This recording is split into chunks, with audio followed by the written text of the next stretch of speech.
So this item in Politico caught my eye today. It spoke of a sign that was spotted in Philadelphia, quote, spotted across the street from the hotel where Kamala Harris stayed in Philadelphia last night, a sign with a bit of advice. Kamala, shorter answers, get to the point, said the all-caps message taped to the side of a brick building in the city's center. It's not entirely clear whether the sign maker was offering the vice president a friendly suggestion, yes, or calling attention to Republicans' frequent critique of Harris as wordy and indirect. Well, this is the follow-up impact segment of the program. Who knew we were going to have a follow-up impact segment of this part of the program? It made Politico, and I told the story yesterday, yes, but I never fully identified the person. Does the Politico piece identify the person? No, that's it. I read the whole, it's like a little squib. It's like a blurb. It's like a blurb in Politico, like, hey, we saw this sign that somebody taped to a building. Wait a minute. Are you now at Liberty? I'm going to. I don't know if I'm at Liberty, but I'm going to tell you now. Here we go. Elliot Curson. Elliot Curson is an old friend, a Philadelphia advertising guru. And Elliot did Ronald Reagan's advertising in Pennsylvania in 1980. Come on. Elliot Curson. He knows a thing or two. Elliot Curson very famously created taglines for Arlen Specter when he was first running for district attorney, and Tom Gola, who was running for city controller, two Republicans running in a Democratic town who won. And Elliot Curson kind of made his bones with a young Arlen Specter and a young Tom Gola, who was a basketball superstar at LaSalle, coming up with this slogan: they're younger, they're tougher, and nobody owns them.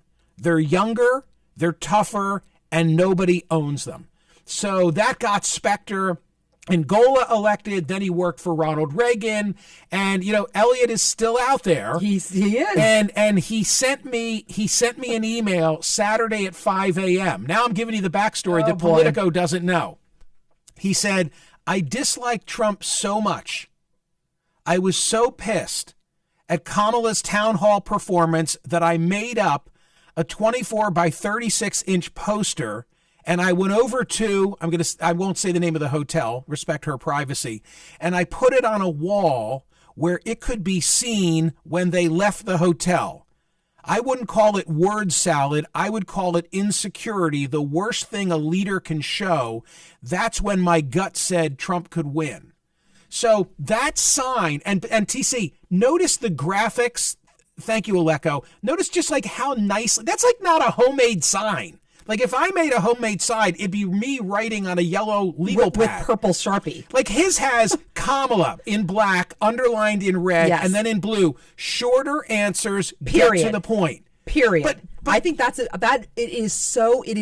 is absolutely on point with our attention span these days. It's like ba da bing. Shorter answers, get to the point.